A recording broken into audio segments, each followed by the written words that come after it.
यहाँ से स्टार्ट करेंगे। विजन एस का यहाँ पर टेस्ट नंबर 15 देखेंगे और 14 नंबर जो था 14 नंबर उसका पार्ट 1 पार्ट 2 हम लोग कर चुके थे। ठीक है, टेस्ट कोड यहाँ पर दे रखा है। और ये टेस्ट 1 ये पर देखो टेस्ट 15 है जो ये इसका रिवीजन टेस्ट 1 होगा। रिवीजन करने का मतलब जो पॉलिटी और जो यहाँ पर मॉडर्न हिस्ट्री के टेस्ट हो गए उनका यहाँ पर रिवीजन है। यहाँ पर इसका सब्जेक्ट दे रखा है क्या क्या, जैसे पॉलिटी संविधान में, यहाँ पर राजनीतिक व्यवस्था है इसको लेकर के, और यहाँ पर आधुनिक भारत है, ये यहाँ पर इसका रिवीजन होगा पूरे का। ठीक है, तो यहाँ पर इसका अकॉर्डिंग पूरा सिलेबस होगा। और यहाँ पर जो करंट अफेयर्स है वो जनवरी से लेकर अगस्त तक यहाँ पर करंट अफेयर्स भी देखने को मिलेंगे क्वेश्चन इसके। ठीक है, तो स्टार्ट करते हैं क्वेश्चन, देखते हैं क्वेश्चन नंबर 1 से यहाँ से टेस्ट नंबर 15। यूकेटी का टेस्ट है जो अपना चलता है वो मैं टेस्ट नंबर 7 तक करा चुका हूँ। 7वां नंबर करंट अफेयर्स पे था इकोनॉमिक का।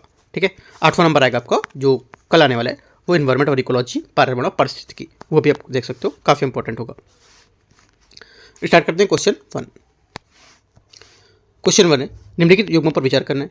संविधान का उपबंध और यहाँ पर आवश्यक बहुमत का प्रकार क्या होगा, देखते हैं। पहला बोला है राज्यों में विधान परिषद का उत्साधन। पहला क्या होगा, ये बोला है कि विशेष बहुमत से। ठीक है, पहली बात स्टेटमेंट यहाँ से क्या होगी, ये पहला स्टेटमेंट यहाँ से इसका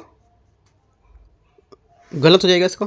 ठीक है, पहली बात इसका क्या है, गलत हो गया, क्योंकि जो साधारण बहुमत से क्या क्या करते हैं, साधारण बहुमत से यहाँ पर जैसे कि मान सकते हो कि एक तो राज्यों का विधान परिषद में उत्साधन सृजन करना, नए राज्यों का निर्माण करना, नए राज्यों के यहाँ पर प्रवेश या निर्माण। ठीक है, द्वितीय अनुसूची, भत्ते, विशेषाधिकार, संसद की गणपूर्ति, सब आपके साधारण बहुमत से होंगे, ये विशेष बहुमत से नहीं है।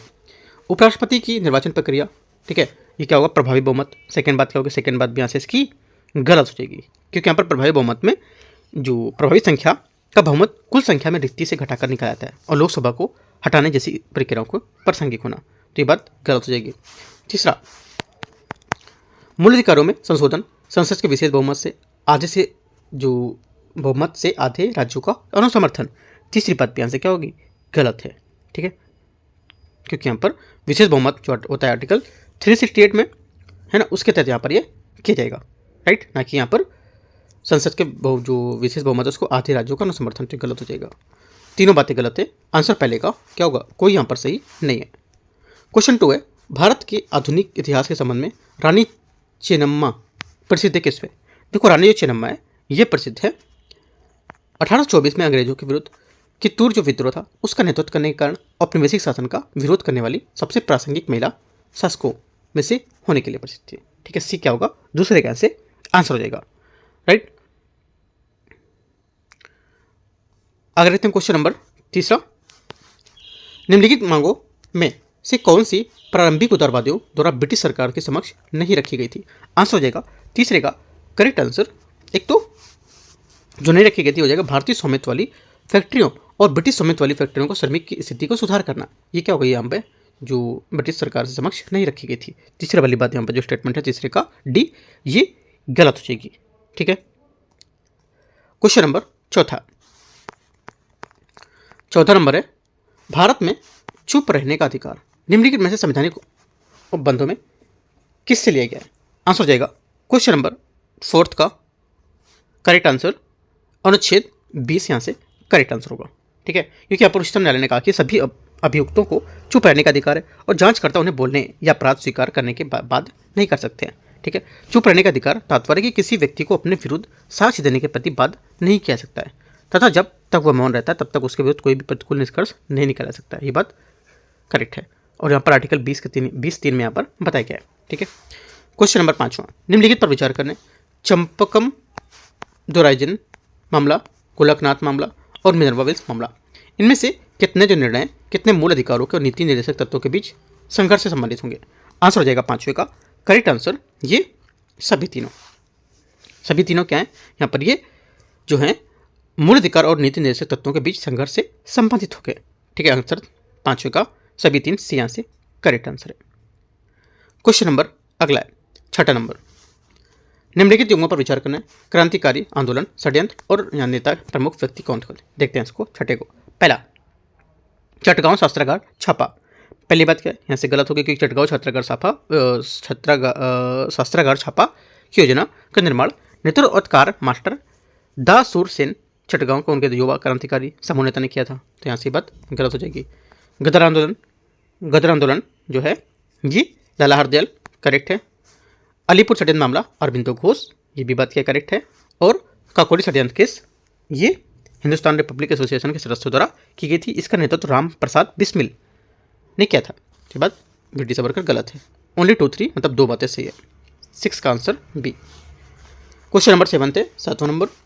निम्नलिखित राज्यों में से किसने पहली बार एक अभिनव योजना की शुरुआत की थी जो अपने वनों की पारिस्थितिक तंत्र की सेवाओं को हरित सकल घरेलू उत्पाद से जोड़ेगी? ये जोड़ती है। आंसर हो जाएगा 7वें का छत्तीसगढ़। छत्तीसगढ़ एक नए अभिनव भारत योजना की प्रारंभ की है। इसने अपने वनों की पारिस्थितिक सेवाओं को हरित सकल घरेलू उत्पाद जीडीपी से जोड़ दिया है। छत्तीसगढ़ भारत का पहला, या छत्तीसगढ़ बोल सकते हो, यहाँ पर पहला भारतीय राज्य जिसने कार्बनिक अवशोषण और जैव विविधता संरक्षण जैसी वन पारिस्थितिक तंत्र सेवाओं को अपने हरित जीडीपी की गणना के साथ एकीकृत किया है। जनवरी 2025 में प्रारंभ की गई इस पहल का उद्देश्य औपचारिक आर्थिक नियोजन में इन महत्वपूर्ण प्राकृतिक योगदान औपचारिक रूप से प्रमाणित करना, ताकि यहाँ पर आर्थिक जो समृद्धि है उसके साथ साथ इनको व्यापारिक और संधारणीय विकास भी सुनिश्चित किया जा सके। ठीक है, तो ये सब बातें आपको याद रखना है। बी यहाँ से करेक्ट आंसर है। छत्तीसगढ़ जो है ये 44% भू आवरण वन क्षेत्र पर है। ठीक है, जो जलवायु परिवर्तन को कम करने में महत्वपूर्ण भूमिका निभाता है। क्वेश्चन 8 देखते हैं। प्राय सुर्खियों में देखा जाने वाला पद पिग बुचरिंग स्कैम किसे संदर्भित करता है? आंसर हो जाएगा 8वें का करेक्ट आंसर एक धोखाधड़ी वाली निवेश योजना है जिसमें पीड़ितों को ऑनलाइन भावात्मक रूप से तैयार किया जाता है। ठीक है, एक क्या होगा यहाँ से करेक्ट आंसर होगा। राइट, इसे साझू पैन स्कैम के रूप में भी जाना जाता है। ये एक प्रकार का ऑनलाइन निवेश धोखाधड़ी है जिसमें घोटालेबाज फर्जी ऑनलाइन व्यक्तिगत जो बनाकर आपको पीड़ित धोखाधड़ी जो है उसको निवेश वाली योजनाओं को फंसाएंगे। ठीक है, याद रखना है। पिग बुटचरिंग का अर्थ होता है उन ठगी लोगों को जाल में फंसाना जिससे वे अपने शिकारों को धीरे धीरे विश्वास जीतकर उन्हें लाभ प्रदान करते हैं। Question number 9।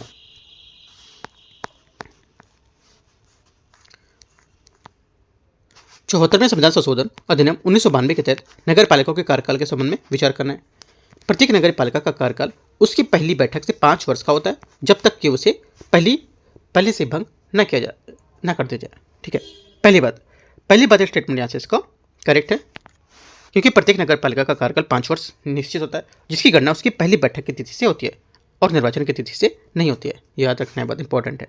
सेकेंड, समय से पूर्व विघटन के बाद पुनर्गठित नगर पालिका को 5 वर्ष का पूर्ण कार्यकाल मिलता है। सेकेंड बात क्या होगी? सेकेंड बात यहाँ से गलत है क्योंकि यहाँ पर इसके बजाय केवल जो मूल कार्यकाल है उसके शेष भाग के लिए ही गठित की जाएगी। ये पूरे राज्य में नगर पालिका चक्र निरंतरता को संरेखण सुनिश्चित करता है। ठीक है, और अनुच्छेद 243 का जो यू है, ठीक है, इसमें बात बताएगी कि एक अपवाद प्रदान करता है कि यदि भंग की गई नगर पालिका का शेष कार्यकाल 6 माह से कम है तो उस छोटी अवधि के लिए निर्वाचन की आवश्यकता नहीं होती है। ये इंपॉर्टेंट बात याद रखना है। ओनली 1 करेक्ट है। आंसर यहाँ से इसका क्या होगा? 9 का 1 करेक्ट है। क्वेश्चन नंबर 10वां नंबर है भारतीय संविधान की 7वीं अनुसूची के संबंध में विचार करने। जनगणना, बीमा, वन, विवाह और विवाह विच्छेद इनमें से कितने समवर्ती सूची के अंतर्गत आते हैं? करेक्ट आंसर हो जाएगा 10वें का। ये समवर्ती सूची के अंदर जो आते हैं यहाँ से ये हो जाएंगे आपके। देखो, जनगणना ये संघ सूची का प्रविष्ट है। ठीक है, ये गलत हो गया। और बीमा आपका जाएगा संघ सूची का प्रविष्ट में। संघ सूची को देखते हैं, एक साथ कर लेते हैं। वन आपका जो है राज्य सूची के अंतर्गत आएगा।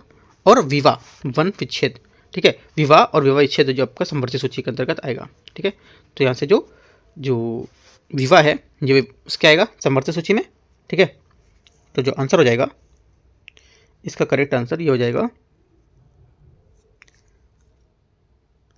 इसका आंसर सिर्फ यहाँ पे 1 होना चाहिए, विवाह और समवर्ती जो है, क्योंकि जनगणना तो आपका संघ सूची का है। ठीक है, बीमा भी संघ सूची का है और वन जो होता है वन आपका राज्य सूची में आता है। लेकिन आपको जो विवाह और विच्छेद है ये सब चीज़ ये आपकी समवर्ती सूची के अंतर्गत, क्योंकि यहाँ पर विवाह विच्छेद, गोद लेना, उत्तराधिकार आदि यहाँ पर मामले राष्ट्रीय एकरूपता और स्थानीय संवेदनशीलता दोनों शामिल होते हैं। इसलिए यहाँ पर संसद, राज्य, विधानमंडल दोनों यहाँ पर विधि बना सकते हैं इसमें। ठीक है, तो आंसर जो जाएगा इसका सिर्फ एक स्टेटमेंट करेक्ट होना चाहिए, ये वाला। चौथा क्वेश्चन नंबर 11 है, निम्नलिखित पर विचार करना है।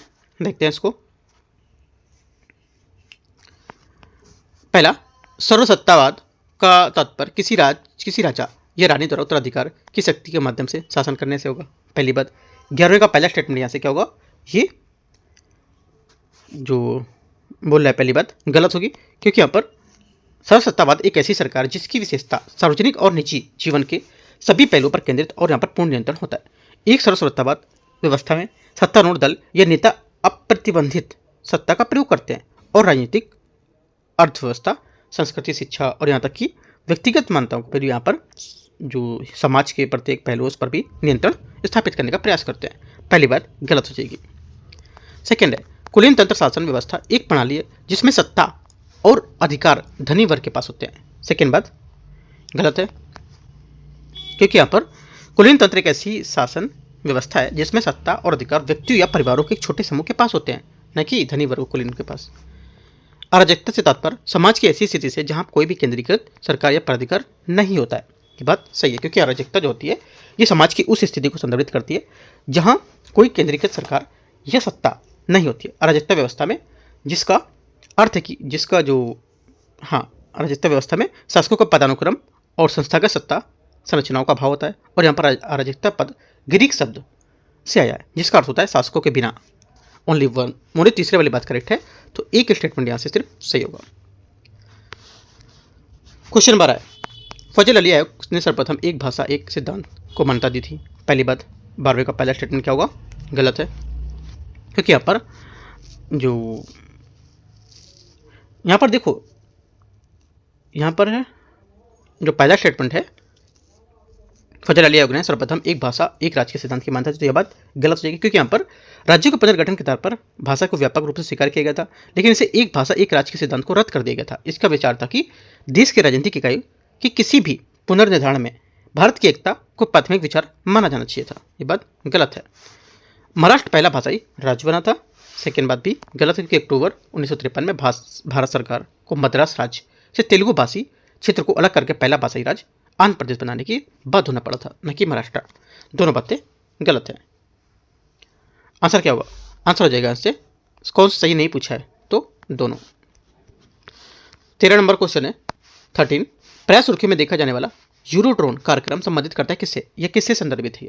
ये संदर्भित हो जाएगा बी, दूरस्थ रूप से संचालित एक विमान प्रणाली को है। ठीक है, बी क्या होगा?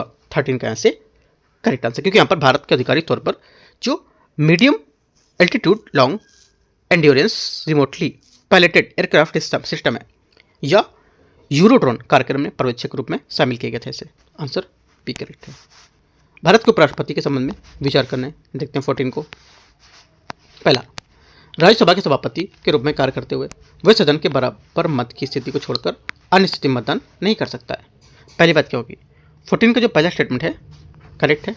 ठीक है, क्योंकि यहाँ पर सदन में किसी विषय पर बराबर मत मिलने की स्थिति में वह निर्णायक मत का प्रयोग कर सकता है। यह व्यवस्था सुनिश्चित करती है कि सभापति सदन की कार्रवाई के दौरान निष्पक्ष बना रहे, लेकिन आवश्यकता पड़ने पर गतिरोध दूर कर सके। सेकेंड बात है वह किसी भी संसदीय समिति का सदस्य हो सकता है। सेकेंड बात गलत है, क्योंकि यहाँ पर वे सभापति के रूप में किसी भी संसदीय समिति के सदस्य के रूप में भाग नहीं लेता है। तीसरा, संसद की संयुक्त बैठक उसे मतदान का कोई अधिकार नहीं प्राप्त होता है। तीसरी बात यहाँ से करेक्ट है। आंसर 1 और 3 करेक्ट है, तो 14 का आंसर क्या हो जाएगा? डी यहाँ से सही आंसर है। क्वेश्चन 15 नंबर प्राय सुर्खियों में रहने वाला पद भर्गवास्त्र संदर्भित करता है किसे? भर्गवास्त्र संदर्भित करता है किसे? करेक्ट आंसर हो जाएगा 15 का। यहाँ से ये संदर्भित करता है भर्गवास्त्र दुश्मन के ड्रोन को नष्ट करने के लिए एक प्रकल्पित भारत की एक नई हथियार प्रणाली होगी। ठीक है, भर्गवास्त्र 2 स्तरों पर माध्यम से कार्य करेगा। 2.5 किलोमीटर तक की दूरी से छोटे ड्रोन को पता लगाकर उन्हें नष्ट कर सकता है। ये पहला स्तर होगा कि यहाँ पर जो एक साथ कई ड्रोन को नष्ट करेगा। ठीक है, और प्रत्येक रॉकेट 20 मीटर के दायरे को प्रभावित करेगा। दूसरी बात, यह दूसरा स्तर होगा इसका, जो विशिष्ट ड्रोन पर सटीक निशाना लगाने के लिए निर्देशित और सूक्ष्म मिसाइल पर प्रयोग किया जाएगा ये। ठीक है, दुश्मन के ड्रोन को भ्रमित करने के लिए इस प्रणाली को जैमर और स्पूफर से युक्त किया जा सकता है, जिसमें सुरक्षा का एक अतिरिक्त स्तर मिलता है। ये बात करेक्ट है। 16 नंबर है राष्ट्रीय अल्पसंख्यक आयोग की संरचना के संबंध में विचार करना है। ये अनुसूचित अल्पसंख्यक समुदाय के संवैधानिक और विधिक अधिकारों की रक्षा के लिए गठित एक वैधानिक निकाय है। पहली बात 16 का पहला स्टेटमेंट यहाँ से क्या होगा? करेक्ट है। सेकेंड, आयोग के सभी सदस्य अल्पसंख्यक समुदाय के संबंधित होने चाहिए। सेकेंड बात यहाँ से इसकी गलत है, क्योंकि यहाँ पर जो इसका देखो अर्थ होता है कि यहाँ पर संरचना का कि जो इसका अर्थ होगा कि अधिकतर सदस्य जो अल्पसंख्यक होने चाहिए, लेकिन सभी सदस्यों का अल्पसंख्यक समुदाय से संबंधित होना ये बात गलत है। ठीक है, अधिकतर और अधिक में अंतर है, क्योंकि अधिकतर होना चाहिए, अधिकतर मतलब कुछ यहाँ पे जो दूसरे भी हो सकते हैं, लेकिन यहाँ पर बोलेगा अधिकांश लोग तो अधिकतर अधिकांश सेम ही वर्ड हो गया, लेकिन बोलेगा अगर सभी तो वह गलत हो जाएगी वहाँ। आयोग अपनी वार्षिक रिपोर्ट भारत के राष्ट्रपति को प्रस्तुत करता है, तीसरी बात यहाँ से गलत है, क्योंकि यहाँ पर जो आयोग अल्पसंख्यक मुद्दों पर वार्षिक रिपोर्ट तैयार करता है उन्हें केंद्र सरकार तो वो प्रस्तुत करेगा, ना कि राष्ट्रपति को। दो बातें गलत है, 2 और 3। आंसर क्या पूछा है? पूछा है कि गलत कौन सा है, तो 2 और 3 मतलब सी।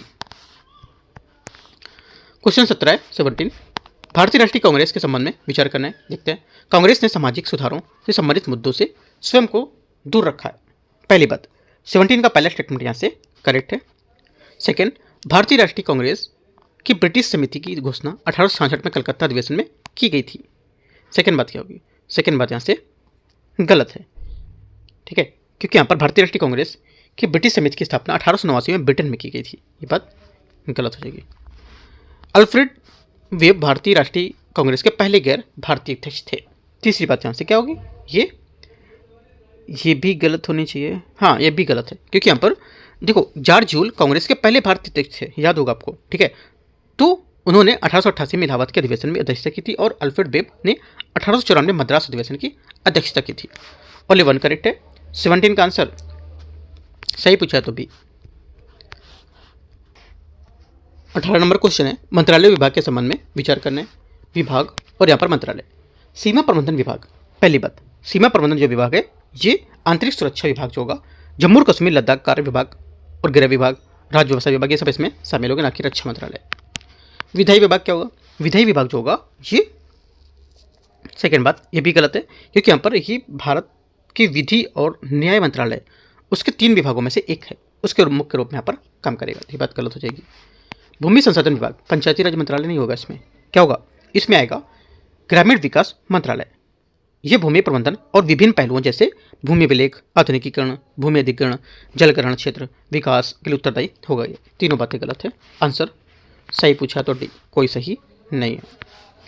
19 कोड ऑफ जेटू लॉज के संबंध में विचार करना है। यह अंग्रेजी द्वारा भारतीय कानूनों को संहिताबद्ध करने का एक प्रयास था। पहली बात, 19 का पहला स्टेटमेंट यहाँ से करेक्ट है, सही है। दूसरी बात है, ये लॉर्ड कर्जन के कार्यकाल के दौरान लाई गई थी। सेकेंड बात क्या होगी? ये गलत हो जाएगा, क्योंकि यहाँ पर यह ग्रंथ 1776 में ईस्ट इंडिया कंपनी द्वारा लंदन में निजी रूप से a code of Gentoo laws ordinance of the pundits शीर्षक पुस्तक में मुद्रित किया गया था। उस समय वारेन हेस्टिंग बंगाल के गवर्नर जनरल थे, न कि लॉर्ड कर्जन। ओनली 1 करेक्ट है, ए। 20 राष्ट्रपति के निम्नलिखित कार्यों पर विचार करना है। अनुच्छेद 352 के अंतर्गत राष्ट्रीय आपातकाल की उद्घोषणा। ठीक है, अनुच्छेद 85 के अंतर्गत लोकसभा का विघटन। तीसरा, 356 के अंतर्गत किसी राज्य में राष्ट्रपति शासन की घोषणा। 360 के अंतर्गत वित्तीय आपातकाल की घोषणा। इन्हें बोला कितने कार्यों के लिए संसद द्वारा निर्धारित समय सीमा के भीतर अनुवर्ती अनुमोदन आवश्यक होंगे?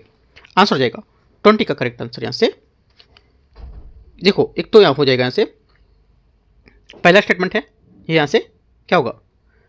पहली बात स्टेटमेंट यहाँ से इसकी जो होगी, पहला स्टेटमेंट यहाँ से बोला कि राष्ट्रपति के जो विचार हैं उसको लेकर के 352 के अंतर्गत आपातकाल की घोषणा, तो पहली बात यहाँ से सही है। ठीक है, पहली बात इसका करेक्ट है। दूसरा है,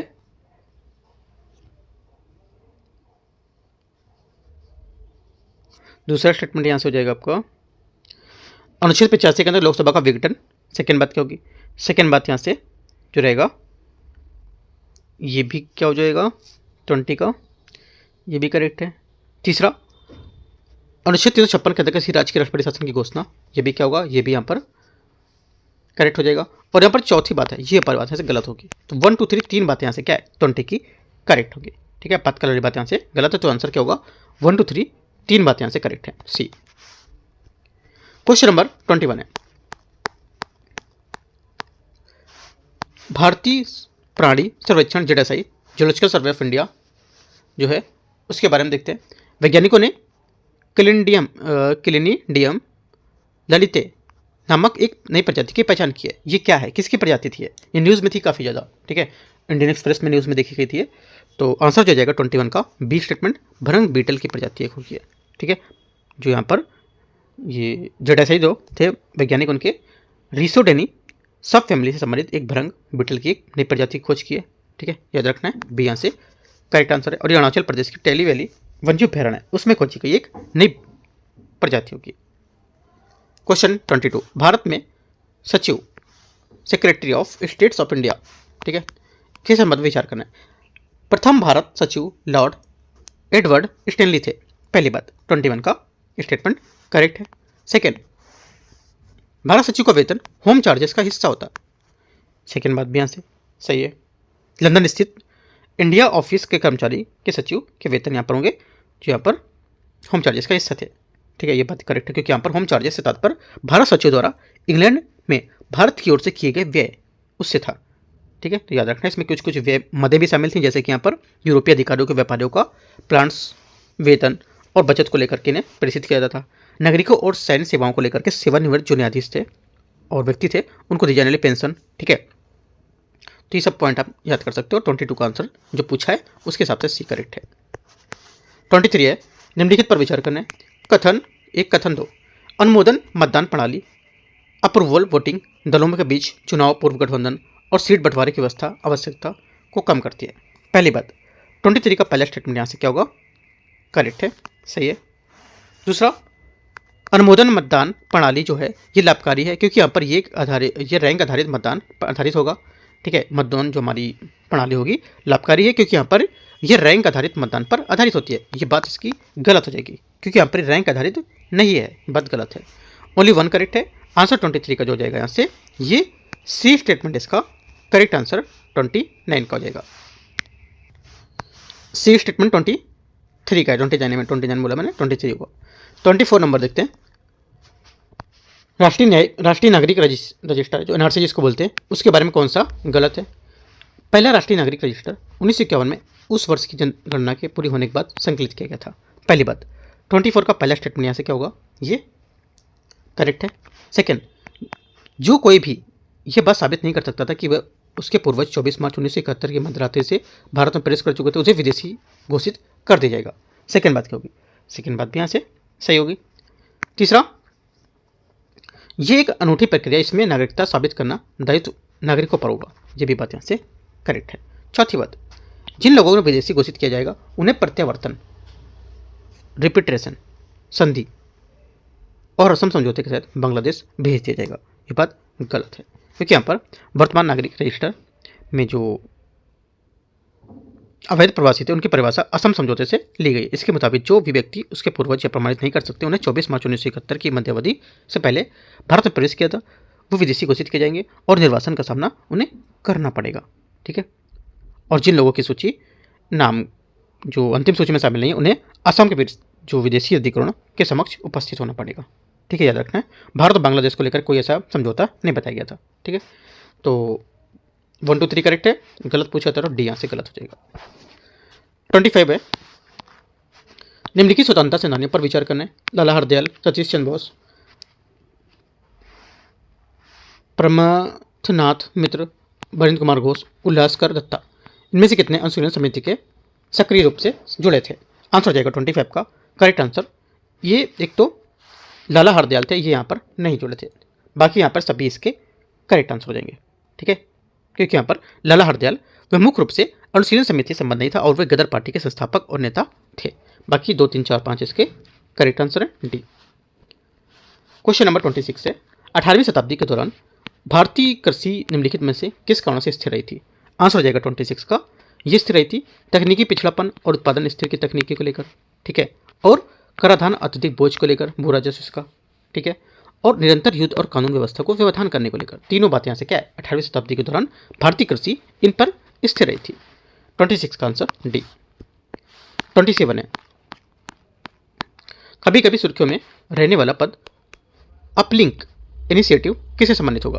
करेक्ट आंसर हो जाएगा 27 का, ये देखो विश्व आर्थिक मंच है जो WEF वर्ल्ड इकोनॉमिक फोरम, इसकी अपलिंक पहल एक रिपोर्ट में उन प्रासंगिक स्तर है उसके 9 प्रवर्तक की जो पर्यावरणीय और यहाँ पर आर्थिक प्रभाव है उसको विवरण दिया इसने, जो संधारणीयता से संबंधित समाधान पर काम कर रहे होते हैं।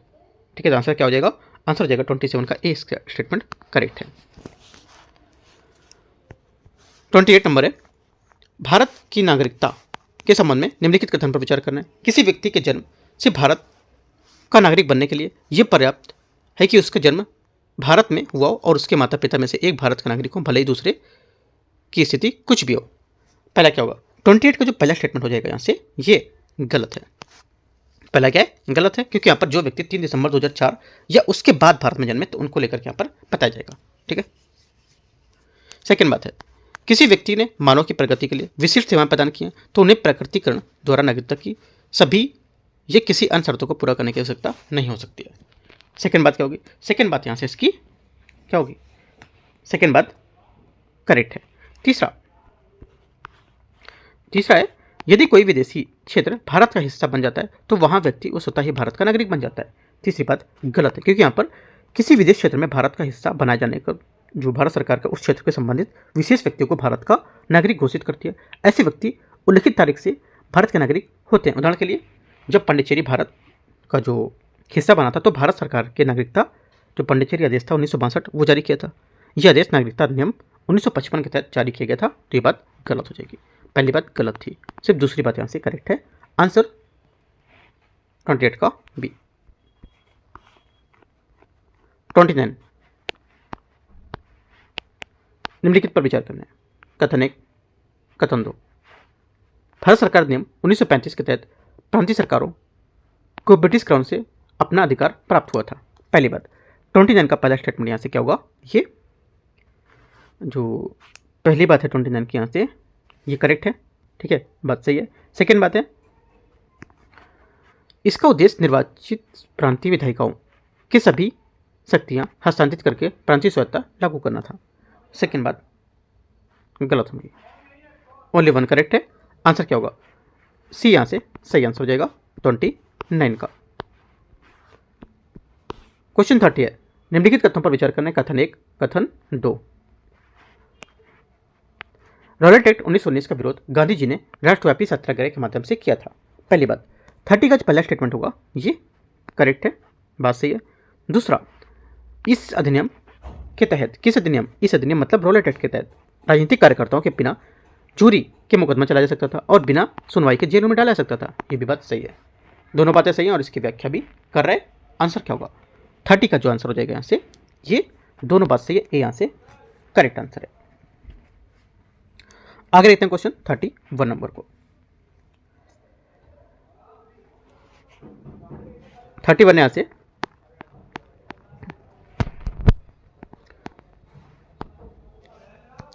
निम्नलिखित कथनों पर विचार करना है। कथन 1 और कथन 2। संसद या राज्य विधानमंडल को किसी राज्य या केंद्र शासित प्रदेश में निवास को उस स्थान या उस राज्य के कुछ रोजगार नियुक्तियों के लिए यहाँ पर एक शर्त के रूप में निर्धारित करने पर प्रतिबंध किया गया था। पहली बात 31 का क्या होगा? पहली बात यहाँ से गलत हो जाएगी। सेकेंड बात है इसका, सेकेंड बात बोल रहा है कि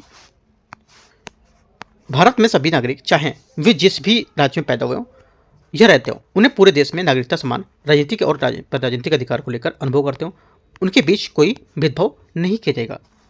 ठीक है, सेकेंड बात यहाँ से करेक्ट है इसकी, ये बात सही है। ओनली पहली बात इसकी गलत होगी। तो आंसर क्या होगा? 31 का जो आंसर हो जाएगा यहाँ से डी करेक्ट आंसर है।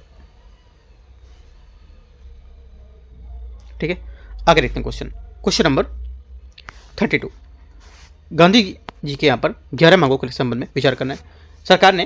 सरकार द्वारा मांगों को पूरा करने के इनकार किए जाने के कारण असहयोग आंदोलन शुरू हुआ था। पहली बात 32 का करेक्ट है। पहली बात 32 का यहाँ से गलत होगी, सही नहीं, क्योंकि यहाँ पर जब सरकार ने 11 मांगों पर कोई प्रतिक्रिया नहीं दी थी तो गांधी जी ने सविनय अवज्ञा आंदोलन शुरू करने का निर्णय लिया था। किसको? सविनय अवज्ञा, ना कि असहयोग आंदोलन। तो ये बात गलत हो जाएगी, सही नहीं है। ठीक है, सेकेंड, इसमें ब्रिटिश आयातों से भारतीय वस्त्रों की सुरक्षा के लिए अनुरोध शामिल था। ये बात इसका करेक्ट है। ठीक है, तो आंसर क्या होगा? सही नहीं पूछा तो एक यहाँ से आंसर हो जाएगा। 33 नंबर है, नवाब्स मतलब नवाब्स पद ब्रिटिश काल में निम्नलिखित में से किस संदर्भ में प्रस्तुत किया जाता? आंसर हो जाएगा 33 का, ये ब्रिटिश अधिकारियों को दिए जाने वाला एक उपहासपूर्ण शीर्षक था। ठीक है, जो ब्रिटिश यहाँ पर जो धन के साथ लौटाते थे, सफल हुए थे, उसको लेकर के यहाँ पर भड़कीले और दिखावटी जीवन को प्रदर्शन करना और अपनी संपत्ति का घमंड करना, उन्हें नवाब यहाँ पर कहा गया था, जो कि भारतीय शब्द का नवाब अंग्रेजीकरण। ठीक है, 33 हो गया। 34 स्वदेशी आंदोलन के संबंध में विचार करना है। आंध्र प्रदेश में स्वदेशी आंदोलन को वंदे मातरम आंदोलन के नाम से जाना जाता है। 34 का पहला स्टेटमेंट क्या होगा यहाँ से, ये करेक्ट है। आंदोलन के दौरान बंगाल नेशनल कांग्रेस कॉलेज की स्थापना की गई और जिसके प्रधानाचार्य सुभाष चंद्र बोस बने थे। सेकेंड बात गलत है, क्योंकि यहाँ पर स्वदेशी या राष्ट्रीय शिक्षा कार्यक्रम टैगोर के शांतिकाल के प्रेरित होकर बंगाल नेशनल कॉलेज की स्थापना की गई थी तथा अरविंदो घोष इसके प्रधानाचार्य बने थे, न कि सुभाष चंद्र बोस।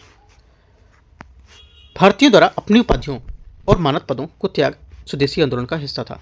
तीसरी बात यहाँ से क्या होगी, गलत है, क्योंकि यहाँ पर भारतीयों द्वारा उपाधियों और मानद का पदों का त्याग असहयोग आंदोलन का हिस्सा था, न कि यहाँ पर इनका जो स्वदेशी आंदोलन का, स्वदेशी का नहीं था, किसका था, असहयोग का था। ये बात गलत हो जाएगी। ओनली वन करेक्ट है। 34 का आंसर ए। 35 निम्नलिखित ऐतिहासिक घटनाओं पर विचार करना है। श्यामजी कृष्ण वर्मा द्वारा इंडिया हाउस की स्थापना हुई थी। पहला, गदर पार्टी की स्थापना, मैडम बीकाजी कमा द्वारा जर्मनी में स्टुटगार्ट में भारतीय तिरंगे का ध्वजारोहण और वासुदेव बलवंत फड़के द्वारा रामोसी कृषक जत्था का गठन। इनमें से कौन घटनाओं का सही वर्णन बताना है, सबसे पहले से शुरू करते हुए। ठीक है, देखते हैं। देखो 35 का जो आंसर हो जाएगा इससे ये हो जाएगा, मैच करते हैं। पहला आपको हो जाएगा यहाँ से 1879 में वासुदेव बलवंत फड़के द्वारा जो रामोसी था, ये 1879 में, मैं बताता चलता हूँ, लिखते चलो। ठीक है, उसके बाद आएगा आपका श्यामजी कृष्ण वर्मा 1905 में लंदन का। ठीक है, उसके बाद आएगा आपका यहाँ से 21 अगस्त 1907 में जो जर्मनी के स्टुटगार्ट शहर में यहाँ पर ये किया था, तो 1907 हो जाएगा। और गदर पार्टी 21 अप्रैल 1913, सब यहाँ पर लिख सकते हो। उसके बाद जो मैच करेंगे तो आंसर हो जाएगा 35 का सी। 36 नंबर है, भारतीय स्वतंत्रता आंदोलन के संबंध में विचार करने कौन सा मुक्ति दिवस की महत्व को सर्वोत्तम प्रतिबंधित करता है। आंसर हो जाएगा 36 का यहाँ से, ये प्रांतीय सरकारों में कांग्रेस पार्टी के इस्तीफे के बाद ऑल इंडिया मुस्लिम लीग द्वारा इसे मनाया गया उत्सव था। ठीक है, तो यहाँ पर क्या भारतीय स्वतंत्रता आंदोलन ये मुक्ति दिवस को लेकर के प्रतिबिंबित किया था। सी क्या होगा, 36 का करेक्ट आंसर होगा। क्वेश्चन नंबर 37 है, राज्यसभा के संबंध में निम्नलिखित कथन पर विचार करना है। इसकी अधिकतम संख्या 250 निर्धारित की गई है। पहली बात, 37 का पहला स्टेटमेंट यहाँ से क्या होगा, ये करेक्ट है। राज्यसभा का और लोकसभा के मत गतिरोध की प्रत्येक स्थिति में संयुक्त बैठक बुलाना अनिवार्य होता है। सेकेंड बात गलत है, क्योंकि यहाँ पर जो अनुच्छेद 108 के अनुसार किसी साधारण विधेयक पर गतिरोध दूर करने के लिए संयुक्त बैठक बुलाई जा सकती है, हालांकि ये अनिवार्य नहीं है। साथ ही यह प्रावधान धन विधेयक तथा संविधान संशोधन विधेयक पर लागू नहीं होता है। तीसरी बात है, राज्यसभा में सभी केंद्र शासित प्रदेशों का प्रतिनिधित्व करते हैं। तीसरी बात यहाँ से गलत है, क्योंकि यहाँ पर केवल विधानसभा वाले केंद्र शासित प्रदेश दिल्ली और पांडिचेरी को राज्यसभा में प्रतिनिधित्व यहाँ पर प्राप्त होता है। चंडीगढ़ या लक्षद्वीप जैसे अन्य केंद्र शासित प्रदेशों को राज्यसभा में कोई प्रतिनिधित्व नहीं है। तो ये आंसर क्या होगा, आंसर हो जाएगा केवल 2 और 3। गलत पूछा है तो, सही पूछता तो केवल 1 होता। क्वेश्चन नंबर 38 है, डच ईस्ट इंडिया कंपनी ने भारत में अपनी पहली फैक्ट्री कहाँ स्थापित की थी। आंसर हो जाएगा 38 का करेक्ट आंसर मसूलीपट्टनम, इसका करेक्ट आंसर हो जाएगा। पहली फैक्ट्री 1605 में मसूलीपट्टनम आंध्र प्रदेश में स्थापित की थी। 39 नंबर है, संवैधानिक सिद्धांतों के ऐतिहासिक विकास के संबंध में निम्नलिखित प्रावधानों में से कौन सा सर्वप्रथम हुआ था। आंसर हो जाएगा 39 का करेक्ट आंसर वाइसराय को अध्यादेश जारी करने का अधिकार। ये यहाँ से क्या होगा, इसका करेक्ट आंसर हो जाएगा। ठीक है, क्वेश्चन नंबर 40, भारत में औपनिवेशिक शासन के दौरान सामाजिक धार्मिक आंदोलन के संबंध में निम्नलिखित में से कौन से युग में यहाँ पर सही होगा बताना है। ठीक है, संगठन और इनके संस्थापक हैं। देखते हैं 40 का जो पहला स्टेटमेंट होगा, प्रथम समाज आत्माराम पांडुरंग, पहली बात यहाँ से सही है। सेवा सदन बैराम जी एवं मालावारी, सेकेंड बात यहाँ से क्या होगी, ये भी करेक्ट हो जाएगी। तीसरी बात है परमहंस मंडली दादोबा पांडुरंग, तीसरी बात भी यहाँ से करेक्ट। तीनों बातें सही है। आंसर 40 का क्या हो जाएगा, सी यहाँ से बात सही है, सभी सही है। अखिल भारतीय ट्रेड यूनियन कांग्रेस के संबंध में विचार करना कौन सा गलत है। देखते हैं, पहली बात, इसकी स्थापना 1920 में हुई थी और लाला लाजपत राय इसके प्रथम अध्यक्ष थे। करेक्ट है। भारतीय राष्ट्रीय कांग्रेस अपने गृह अधिवेशन को गठन करने में स्वीकृति प्रदान की थी। बात गलत हो जाएगी, क्योंकि यहाँ पर एआईटीयूसी के दूसरे अधिवेशन में दीवान चमनलाल ने स्वराज के पक्ष में एक प्रस्ताव प्रस्तुत करते हुए कहा था कि स्वराज पंजीपुतियों के लिए नहीं बल्कि मजदूरों के लिए होना चाहिए। तो बात सेकंड वाली यहाँ से गलत होगी। और यहाँ पर भारतीय राष्ट्रीय कांग्रेस 1922 में अपना गया अधिवेशन में गठन को अपनी स्वीकृति प्रदान करने के लिए इसके कार्यों में सहायता के लिए प्रमुख कांग्रेसी की एक समिति का गठन किया था। गलत पूछा तो बी यहाँ से इसका गलत स्टेटमेंट हो जाएगा। क्वेश्चन नंबर 42, धरती गोलमेज सम्मेलन 1931 के संबंध में विचार करना। देखते हैं इसको। पहला, भारतीय राष्ट्रीय कांग्रेस का प्रतिनिधित्व महात्मा गांधी और सुरेंद्र कुमार दत्ता प्रतिनिधियों के रूप में किया गया था। पहली बात, 42 का पहला स्टेटमेंट यहाँ से गलत होगा, क्योंकि यहाँ पर गांधी जी ने धरती गोलमेज सम्मेलन में भारतीय राष्ट्रीय कांग्रेस के एकमात्र आधिकारिक प्रतिनिधि के रूप में भाग लिया था। लॉर्ड इरविन ने भारत के वायसराय के रूप में जो सम्मेलन की अध्यक्षता की थी। सेकंड बात ये पूछ रहा है, तो सेकंड बात यहाँ से गलत है। क्यों? क्योंकि यहाँ पर जो लॉर्ड इरविन ने जो गांधी इरविन समझौता था उसके तहत बातचीत की थी, जिससे कांग्रेस की भागीदारी इस सम्मेलन में संभव हुई थी, लेकिन इन्होंने वायसराय के रूप में लंदन में आयोजित इस सम्मेलन की अध्यक्षता नहीं की थी। दोनों बातें गलत है। 42 का आंसर क्या होगा? डी यहाँ से करेक्ट है। 43, निम्नलिखित पर विचार करने। आंदोलन संगठन और नेतृत्वकर्ता प्रमुख व्यक्ति। देखते हैं। पहली बात, आत्मसम्मान आंदोलन। आत्मसम्मान आंदोलन पेरियार ई रामास्वामी नायकर। क्या होगा? करेक्ट है। हरिजन सेवक संघ महात्मा गांधी। सेकंड बात भी सही है। Forward block Subhash Chandra Bose. तीनों बातें करेक्ट है। 43 का आंसर सी यहाँ से सभी तीनों सही है। 44 है, संविधान सभा के संबंध में निम्नलिखित कथन पर विचार करने कौन सा गलत है? एच.सी. मुखर्जी और वी.टी. कृष्णामाचारी संविधान सभा के उपाध्यक्ष चुने गए थे। पहली बात, 44 का पहला स्टेटमेंट यहाँ से क्या होगा? ये करेक्ट है। सेकंड, संविधान सभा का विचार सर्वप्रथम जवाहरलाल नेहरू द्वारा प्रस्तावित किया गया था। ये बात यहाँ से गलत है, क्योंकि यहाँ पर 1934 में भारत में कम्युनिस्ट आंदोलन के अग्रदूत एम.एन. रॉय ने पहली बार भारत के संविधान सभा का विचार सामने रखा था। तो यहाँ पर नेहरू नहीं होगा। बाकी सब करेक्ट हैं। ए सी डी करेक्ट है और बी वाली बात गलत है। 45 है, अधिनियम और सुधार। पिट्स इंडिया अधिनियम 1784। ये क्या होगा? पहली बात यहां से जुड़ाएगी, ये पोर्टफोलियो प्रणाली की शुरुआत। तो ये बात इसकी क्या है? गलत है। भारत परिषद अधिनियम 1861। ये भी बात यहां से इसकी गलत है। ठीक है। तीसरा, चार्टर अधिनियम 1833। ये बात इसकी करेक्ट है। ये बंगाल के गवर्नर जनरल पद की स्थापना हुई थी इसके तहत। और भारतीय परिषद अधिनियम 1892 मुसलमानों के लिए पृथक निर्वाचन मंडल की शुरुआत हुई थी। ये भी बात क्या है? गलत है। ओनली यहाँ पर कौन सा जो स्टेटमेंट होगा सिर्फ आपका तीसरी वाली बात एक करेक्ट है, बाकी सब गलत है। तो 45 का आंसर एक बात यहाँ से सही है। 46 है, भारत में संसद की सदस्यों के वेतन और भत्ते जो पेंशन है उसके संबंध में विचार करना है। अध्यक्ष और सभापति के वेतन पर अन्य व्यय की तरह संसद द्वारा प्रतिवर्ष मतदान किया जाता है। पहली बात, 46 का पहला स्टेटमेंट यहाँ से गलत है, क्योंकि यहाँ पर जो संसद के जो वार्षिक मतदान के अधीन यहाँ पर नहीं होता है। इसमें केवल चर्चा की जाएंगी, मतदान यहाँ पर नहीं हो सकते हैं। और यहाँ पर जो पहली बात बोल रहा है कि इसमें इसके वेतन और भत्ते आने पर मतदान प्रतिवर्ष कर सकते हैं, तो ये बात गलत हो जाएगी, क्योंकि यहाँ पर इसमें पीठासीन अधिकारियों के वेतन एक भारित व्यय ना कि वार्षिक मतदान व्यय। ठीक है मत, तो ये बात गलत होगी। संविधान में मूल रूप से संसद सदस्यों के लिए पेंशन का प्रावधान नहीं था। सेकेंड बात क्या होगी? सेकेंड बात करेक्ट है, क्योंकि यहाँ पर पेंशन की व्यवस्था ये बाद में 1976 में इस संविधान जो संशोधन अधिनियम के माध्यम से शामिल की गई थी, इस वजह से करेक्ट हो जाएगी। ओनली 2 करेक्ट है। आंसर यहाँ से 46 का भी। 47 है, डिजिटल रुपया के संबंध में विचार करना है। डिजिटल रुपये भारतीय रिजर्व बैंक द्वारा अपनी बैलेंस शीट के रूप में जारी की गई एक संप्रभु वैध मुद्रा होती है। पहली बात 47 के यहाँ से क्या होगी? करेक्ट है। डिजिटल रुपये का निर्माण निर्गमन कागजी मुद्रा का निर्गमन व्यवस्था के समान होगी। सेकेंड बात भी करेक्ट है। डिजिटल रुपया वॉलेट में बैलेंस राशि के धारकों को ब्याज मिलता है। ये बात गलत है, क्योंकि यहाँ पर नकदी जैसी विशेषता रखता है। किंतु ई वॉलेट की बैलेंस राशि पर कोई ब्याज नहीं दिया जाए। ओनली 1 2 करेक्ट है, 2 बातें सही है। 48 किसी राज्य के राज्यपाल की निम्नलिखित में से शक्तियों पर विचार करना है। त्रिशंकु विधानसभा में मुख्यमंत्री का चयन करना होता था और राष्ट्रपति विचारार्थ के विधेयक आरक्षित करना, मंत्रिपरिषद के बहुमत खो देने पर विधानसभा भंग करना, महाधिवक्ता की नियुक्ति करना। इनमें से बोला कितनी कार्रवाइयां विवेकानुसार यहाँ पर की जा सकती हैं राज्यपाल के। आंसर हो जाएगा 48 का करेक्ट आंसर केवल यहाँ पर 3 कर सकते हो। कौन कौन सी? जो यहाँ पर जो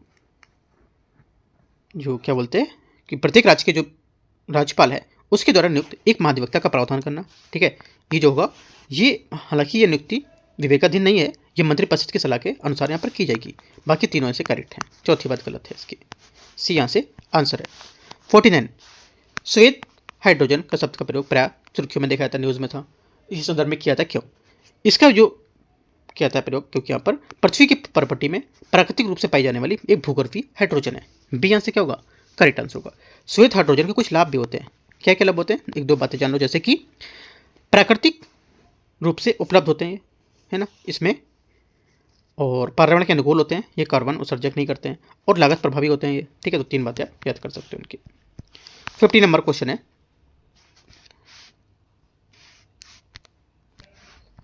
50 नंबर है 1781 में संशोधन अधिनियम के संबंध में विचार करना है। इसने ईस्ट इंडिया कंपनी के अधिकारियों द्वारा उनके अधिकारियों के कर्तव्यों के निर्वहन में किए गए कार्यों को उच्चतम न्यायालय के अधिकार क्षेत्र में मुक्त कर दिया था। पहली बात 50 का जो पहला स्टेटमेंट होगा यहाँ से ये क्या होगा? करेक्ट है। इसने उपबंध किया कि प्रांतीय न्यायालयों के अपीली गवर्नर जनरल की इन काउंसिल की समस्या पर की जा सकेगी। सेकंड बात भी कही क्योंकि यहाँ पर यह अधिनियम जो था इसमें सभी उपबंध किए गए थे और यहाँ पर प्रांतीय न्यायालयों में अपीली गवर्नर जनरल इन काउंसिल में जरूरी की जा सकती थी। ठीक है, मतलब उपबंध इनका जरूर किया सकता था, जो कि यहाँ पर अंतिम न्यायालय दिखाया जाता था, या अंतिम न्यायालय माना जाता था। ठीक है, सिवाय उन दीवानी मामलों में जिसमें 5000 पाउंड या उससे अधिक राशि शामिल करने को लेकर। इसमें यह उपबंध किया गया था कि जो गवर्नर जनरल है इसके द्वारा परिषद द्वारा बनाए गए नियम और विनियमन को उच्चतम न्यायालय में पंजीकृत नहीं किया जाएगा। इंपॉर्टेंट बात है, दोनों बातें यहाँ से करेक्ट हैं। सी यहाँ से आंसर है। 51 है, कोई व्यक्ति भारतीय मूल का व्यक्ति PIO कार्ड प्राप्त करने के लिए पात्र है यदि व्यक्ति के पास किसी समय भारतीय पासपोर्ट रहा हो। पहली बात यहाँ से क्या होगी? पहली बात यहाँ से करेक्ट है। सेकंड बात, वह व्यक्ति भारत के किसी नागरिक का जीवन साथी हो। सेकंड बात भी करेक्ट हो जाएगी। ठीक है, तीसरा, उस व्यक्ति का दादा या परदादा जन्म से भारत का हुआ हो और वह भारत सरकार के अधिनियम 1935 के तहत परिभाषित भारत की जो स्थायी रूप है उसमें निवासरत रहे हो। तीनों बात यहाँ से क्या है? करेक्ट है। आंसर सभी तीनों बात करेक्ट हो जाएंगी जो यहाँ पर PIO है, मतलब भारतीय मूल के जो व्यक्ति उसको लेकर के। ठीक है, तो इस टाइप से यहाँ पर 51 क्वेश्चन थे, यहाँ पर हमने डिस्कस किया आपको। ठीक है, टेस्ट नंबर कौन सा है? 15। ठीक है, टेस्ट नंबर 15 का जो यहाँ से 51 क्वेश्चन है हम लोगों ने डिस्कस कर लिया। राइट, 52 से डिस्कस करेंगे, 100 तक वो मैं कल करूँगा। राइट, तो यहाँ से आपका ये भी टेस्ट पूरा हो जाएगा। बाकी कुछ डाउट रहेगा आप नीचे कमेंट में पूछ सकते हो। और दृष्टि का कल जो पेपर मैंने कराया 3 नंबर वो भी आप कर लो, एकदम न्यू टेस्ट है। और UKT का जो पेपर टेस्ट नंबर 7 है उसका पार्ट 2 मैंने आज कराया, वो भी आप इसको कर सकते हो सुबह। ठीक है, सुबह मैं करा चुका हूँ इसको। तो कुछ डाउट रहेगा आप नीचे कमेंट में पूछोगे और टेलीग्राम पर भी जोड़ सकते हो। ठीक है, यहाँ पर शो कर रहा होगा। All the best, thank you.